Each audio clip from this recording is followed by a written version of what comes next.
FC สิว่าหยังเด้ทาสีหยังคดคิดแท้พี่น้องเจือกซ้ายเจือกขวาแท้นี่ บ่แม่นเด้อพี่น้องเด้อเนาะเดี๋ยวถ้าเบิ่งพี่น้องท่านได้แล้วเนาะอย่าพาติพาว่ากันเด้อน้องถั่วสิบอกโอ้น้องถั่วยังทาสียังคดเขี้ยวแท้คืองูกินเขียดเชียนทาพี่น้องมาพี่น้องเอ้ยลองเบิ่งบัดนี้แห้งแล้วจัดไปน้องตุ้ยทองมีแนวติดอยู่แล้วน้องจอยเอ้ยจักสิงามบ่งามน่ะติดเชิงก็คืองามติดบ่เชิงก็คือขี้ร้ายเด้ไอเอ็ดโดนติดสุดเลยนะติดสุดเลยครับแล้วนี่บาทไปเลยกินอ้อมเพื่อนไปได้น้องจอยเอ้ยนะหลังบ้านผัดงามน้องถวยหลังบ้านผัดซึ่งพี่น้องบ้านเตะเยอะปะเลยวัฒนันแล้วสามีแล้วเนาะ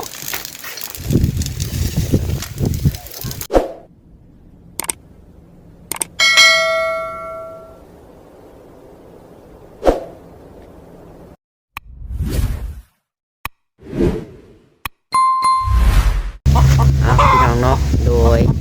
เปิดภาพมาพี่น้องเนาะมื้อนี้โตจังไรก็ได้เนาะทายสบายดีและสวัสดีพ่อแม่พี่น้องMCหางแพงเบิร์ดสุกูสุคนพี่น้องเลยไก่กับกระตอกแล้วพี่น้องเนาะหาไข่อยู่ทางนั้นก็ได้เอาพี่น้องเลยเนาะมื้อนี้ก็ทางแม่อ้อยเพิ่นฝากเงินมาให้ทางน้องหล่าพี่น้องเนาะให้ซื้อสีทาเติมอีกพี่น้องเลยเนาะที่แท้จริงเพิ่นก็ฝากแต่เมื่อวานนี่พุ่นแหละพี่น้องเลยเนาะน้องหล่าก็ซื้อสีมาแต่ว่านนี่พุ่นแหละพี่น้องเลยแต่ก็บ่ได้ถ่ายคลิปเนาะเพราะว่าเพิ่นฝากเข้าบัญชีคือเก่าพี่น้องเลยน้องหล่าก็บ่ได้ยันทอนออกมาเนาะมีแต่โอนเป็นเงินแล้วก็จ่ายให้เพิ่นเนาะแล้วก็ที่ท้ายตอนท่านแหละพี่น้องเนาะให้แม่ๆสีเบิ่งพี่น้องเลยเนาะได้ทาทับเติมอีกพี่น้องเลยเพราะว่าปูนยังถือเลยน้องหล่าเสร็จแล้วมันบ่ออกมันเสร็จออกอยู่พี่น้องแต่มันมัวๆกันเนาะทางแม่เพิ่นเลยฝากให้ซื้อมาเติมมาทาอีกพี่น้องเลยเนาะทางสีกับประมาณ300,000ปลายๆนี่แหละพี่น้องเนาะทางลูกเกาะลูกกิ้งน้ำเนาะแต่ทางแม่เพิ่นฝากมาจำนวนล้านปลายๆพี่น้องล้าน300,000เนาะ300,000ปลายพี่น้องเลยแต่เพิ่นว่าส่วนที่เหลือก็เอาไว้ลูกกันซื้อในอยู่ในกินเนาะซื้ออย่างก็แล้วแต่พี่น้องเลยเนาะน้องลาก็เอาเงินจำนวนนั้นพี่น้องเลยเนาะเมื่อวานนี่ก็ทางแม่เพิ่นเป็นไข้พี่น้องเลยเอาทางแม่เพิ่นไปหาหมอกระจายค่ายาแล้วก็เอาออกมาหาไว้แขนต้นน้ำพี่น้องเลยเนาะเงินที่ทางแม่เพิ่นโอนมาให้ก็ได้เนาะเอาไปแขนต้นแขนยางน้ำพี่น้องเลยน้องจังใดก็ได้ทางน้องหลักขอความขอบใจหลายๆเด้อแม่เด้อขอให้ทางแม่อยู่ดีมีแห้งสุขกายสบายใจขอให้แม่จะมีแต่ความสุขความเจริญนะแม่อ้อยเด้อความเจ็บบ่ให้ได้ความไข่บ่มีแม่ปรารถนาสิ่งใดก็ขอให้แม่ได้สมพรปรารถนาเด้อแม่เด้อสาธุพี่น้องเลยเนาะไปวันนี้เดี๋ยวน้องหลักสีทาสีก่อนพี่น้องเลยเนาะทาสีก็ว่ามื้อนี้สีทาสีแล้วก็แปรงเดินพี่น้องเลยเดินมันยังงันเป็นขอกเป็นคุ้มอยู่เนาะบนห้องกลางตกกลางเต้นพี่น้องเลยจะเสียมจกเสียมยังถากไปพี่น้องเลยแปลงไปเนาะนี่อาจารย์จอกเข้ามาเรื่อยๆได้พี่น้องเลยเนาะไปเดี๋ยวขออนุญาตก่อนพี่น้องเลยมือทาสีก่อนบัดนี้เนาะพี่น้องเลยเนาะทันว่าให้ดูวีเด้อเปิดภาพมาพี่น้องเลยเนาะทางสาวก็มาลินพี่มานี่สาวย่าเพิ่นกับน้องนุชเพิ่นพี่น้องเลยเนาะน้องหน่อยเต้นดองอยู่ทางนั้นมาเดี๋ยวมาเบิ่งทางนี้ก่อนกำลังสิตักดินพี่น้องเลยตักดินมันถมตัวมันคมเนาะนี่โทษเอาสบายดีทำบ่ส่งน้ำพี่น้องเลยสบายดีกำลังพี่น้องเนาะ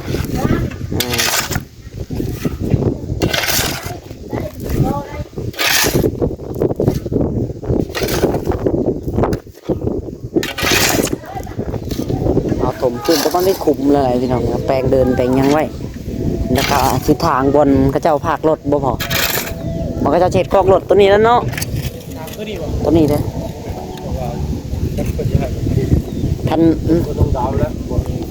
เดือนต้องดาวเลยแล้ว โอ้ตัวนั้นรถจักรตัวนี้รถใหญ่คันบ่ได้เอาลงเดือนนี้เดินนี่ถามมึงเพิ่นก่อนแถวนี่ละนี่เจนี่ก็ได้ดอกนี่รถใหญ่เอาสบายดีทั้งพ่อถ้าว่ารอด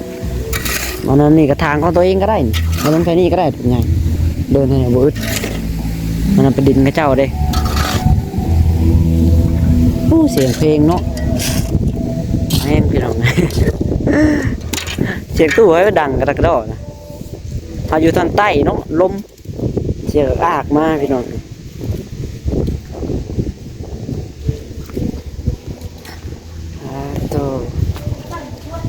ไปเดี๋ยวน้องดาสิ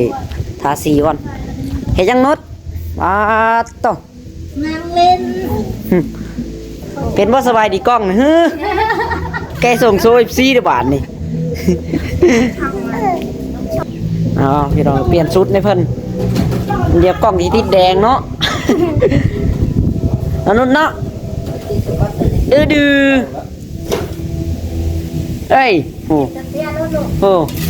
สวัสดีกล้องไว้เป็นบ่จะเป็นบ่คือธันวาเป็นบ่เป็นโอ้มึงเต้นในมึงนี่เนาะนี่มันว่าจะว่าดีแล้วนี่นะ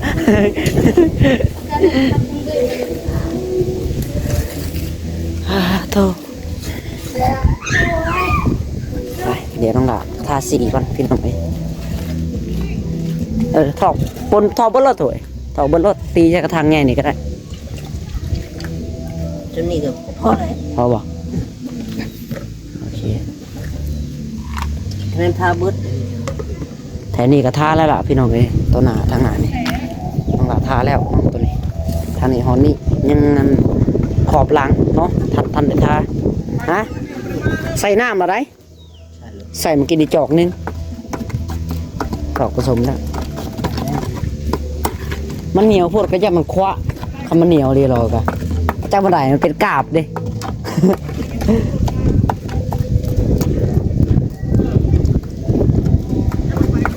ทาอีแหลมได้ไปหาทางปาก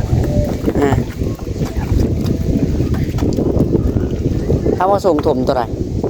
อันนั้นบอกสิการเต้นแล้วเนาะ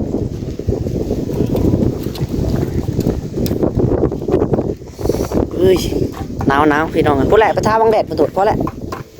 ทาตามแดดก็แล้วเลิกทาส่วนดังปุ๊บหลังบ้านพี่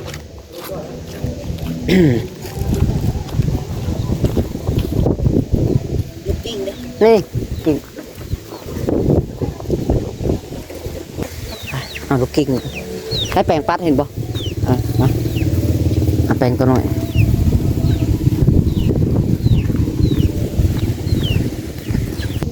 พี่น้องเลยทาแต่ติดสกอตแล้วเนาะเกิดความซึ้งพี่น้องหาน้องเธอเป็นทาลูกกิ่งเดี๋ยวน้องหลาเสียเอาแปลงปัดตัววันนั้นขี้ไล่เนาะไล่เก็บกอดกำลังเลย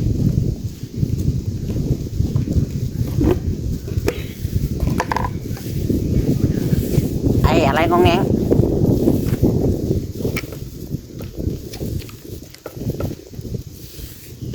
เหนียวหุบจักอาหารใส่กันแล้วหาถาดแล้วส้มสีก่อนพี่น้องเลยสียังเหนียวอยู่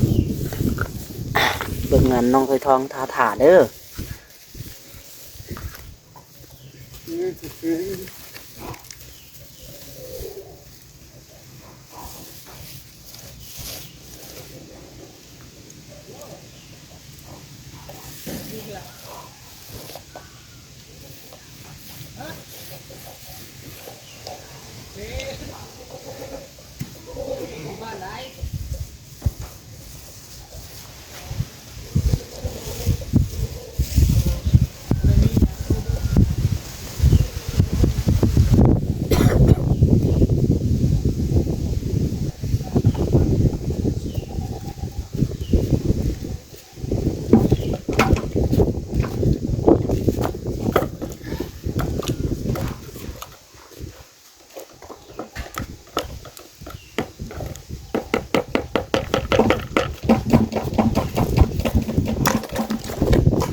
ตื่นความเข้มความงาม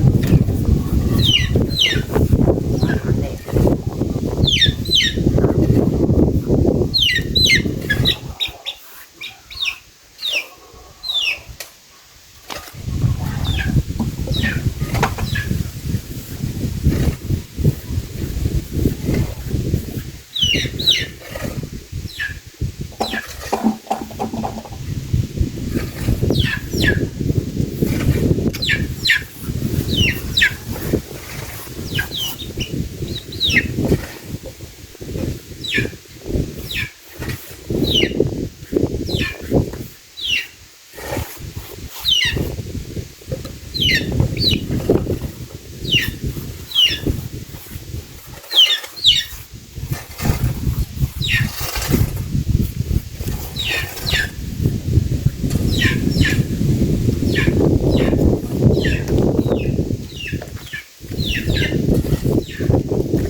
มาใกล้ๆกับพี่น้องเลยมันไก่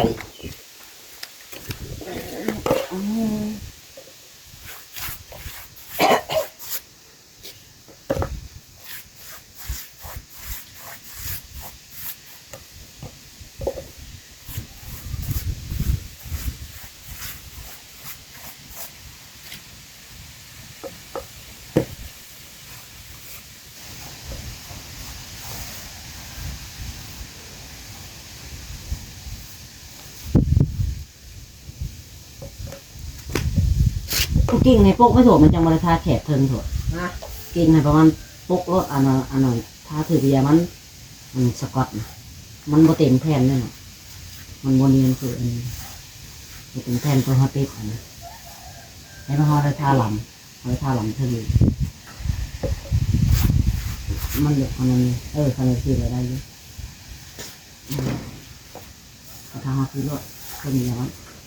แกสกอตถึงน้ำมันติดขวดเลย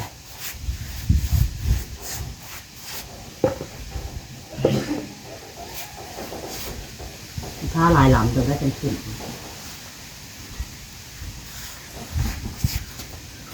อะไรอู้ทำ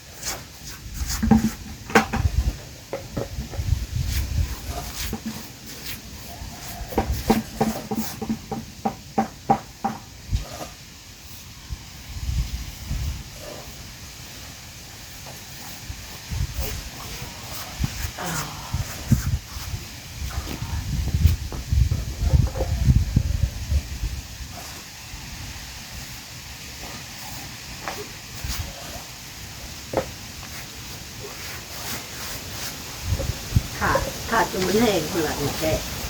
มันโมแห้งมันสิกินกินมือครับ เนี่ยมาแล้ว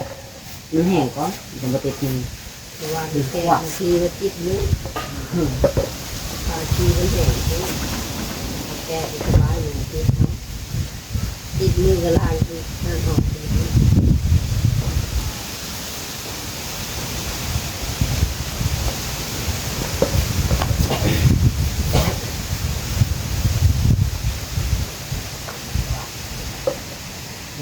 คือตีมือ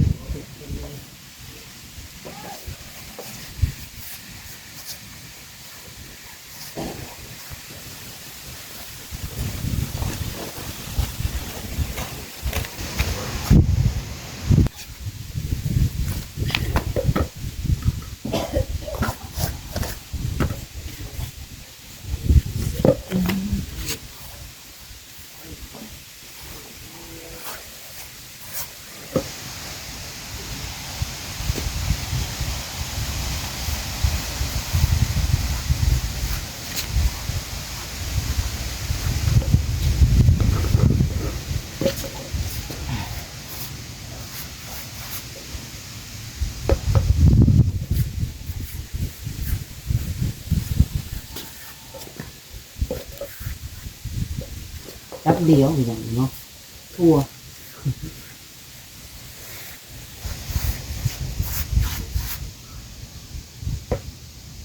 เดี๋ยวสิเนี่ย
ต่อเรียบร้อยป่ะโทรทางนี้เรียบร้อยยังขังพุ่นบาทนี่ผู้ไรเก็บแปลงอยู่ไรบุทันเนาะกิ่งไว้ก็ยัง โธ่จวดไปพี่น้องเลย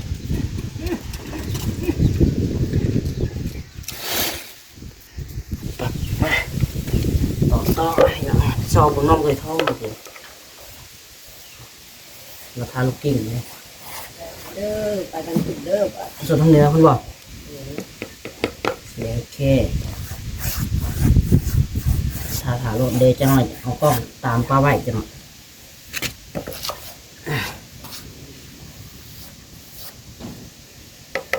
มันขึ้นไปทางทางเทิงหมาถ้าผู้สุดทั้งหมดถ้าบนเกาะก็ถึงถ้าติดสกอตผมก็เลยสนใจอย่างเงี้ยพี่น้องเลยเนาะป้ายอย่าป้ายเต็มระดับแล้วไว้อีกหนึ่งสูตรนี้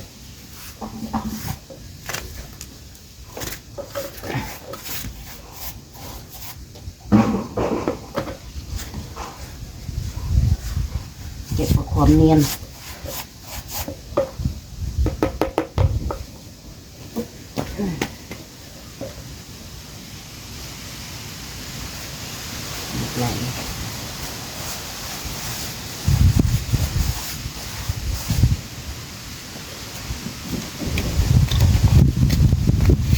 พี่น้อง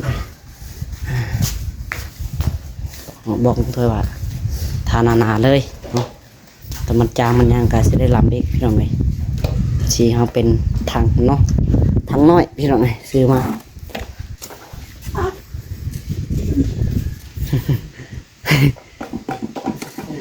เอฟซีสิว่าอย่างเด้ท้าสียัง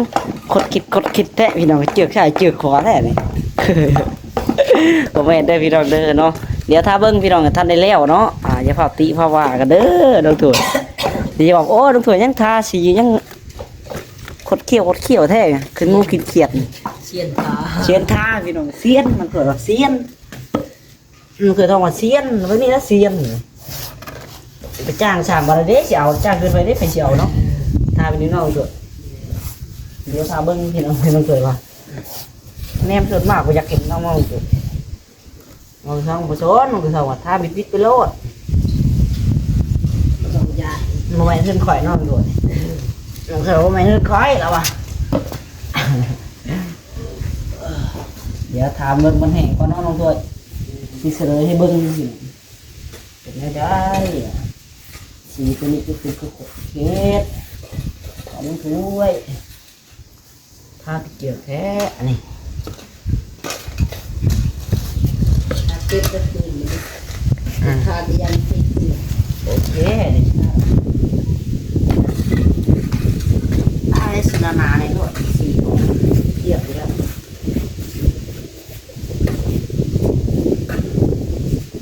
สีขาวก็ยังอยู่เลยเดี๋ยวมันน้องก็เรามาจากเพื่อนแกงในช่องเป็นหลังไม้เนาะ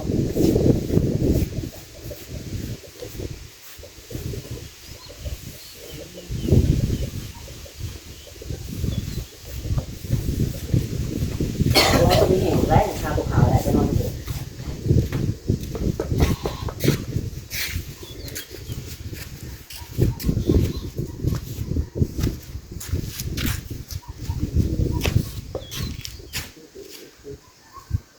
จุดกล้องด้วยเจ้าหน้าที่อะไรจุดกล้อง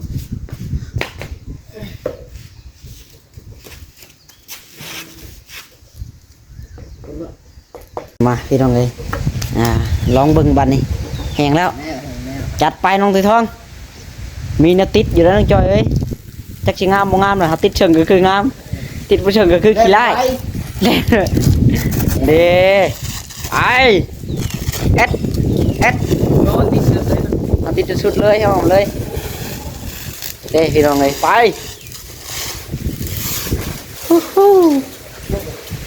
ยังขาดบ่ยังถวยขาดพูดมานะต้องเอาไปแล้วนะยอมนะ เอาไปแถวสุดเลยเด้เนาะมันก็โอเคอยู่ขนาดติดเชิงก็คืองามติดขี้ไล่ติดบ่เชิงก็คือขี้ไล่ ถ้ากี่เชิงบ่เชิงพี่น้องดึงสกอตลมพัดจ้ะตัวเชิงตัวบ่เชิงแล้วน้องถวย สำหรับชั้นหนึ่งพี่น้องเอ้ยไปตัวนี้บาทไปเลยกินอ้อมเฮือนไปได้น้องจอยเอ้ยนะหลังบ้านบัดงามเนาะน้องถวยหลังบ้านพอดซึ่งพี่น้องบ้าน ไปนี่เก็บเยอะปะ เลย ขนาดไหน วัฒนธรรมไรสำนีแหละเนาะ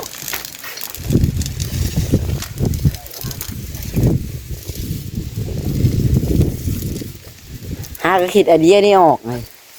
ขัดเอาตั้งแต่ที่แรกคักเลย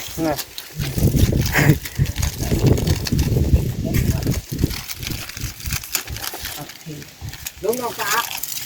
ไปเลย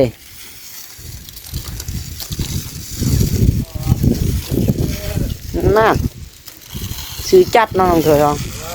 ไปเลยเบิดเท่านั้นพี่น้องเอ้ยปึ๊บเรียบร้อยอุ้ยขักปันหยังเนาะตัวนี้เสิ่งขักนะเถอะซื้อจุดเลยพี่น้องเอ้ยโธ่คักไปสั่นงามอยู่ตัวนี่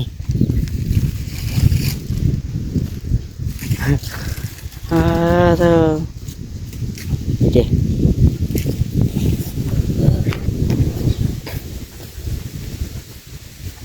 เรียบร้อยพี่น้องไอ้บะนี่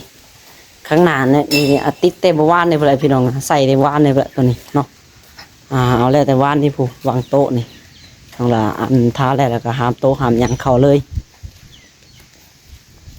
พอซื้อมาก็ตอนค่ำพี่น้องเลยมาเทืองงานเฮือนตะรองมันก็ค่ำเมื่อวานนี่เลย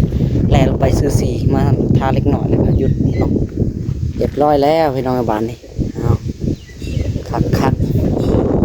เก็บขอบกันเปื้อนเนาะมันติดเปื้อนท้าไหมพี่น้องเลยแจมไปพี่น้องเลยโอเควันนี้เดี๋ยวน้องลาขอโตวให้เรียกต่อพี่น้องบ้านนี้เนาะขอจบคลิปลาคลิปไปก่อนเนาะจังไรก็อยู่ดีไม่แห้งเพื่อสุขสุขคนพี่น้องเลยจังไรก็ฝากเป็นกำลังใจคือเก่าเด้อพี่น้องเด้อฝากกดไลค์กดแชร์กดติดตามพี่น้องเลยเนาะเพื่อสิบได้คามคลิปใหม่ๆพี่น้องเลยจังไรขอบใจหลายๆมีให้พี่ชีเพื่อสุขสุขคนพี่น้องเนาะเอาสบายดีพี่น้องบ๊ายบาย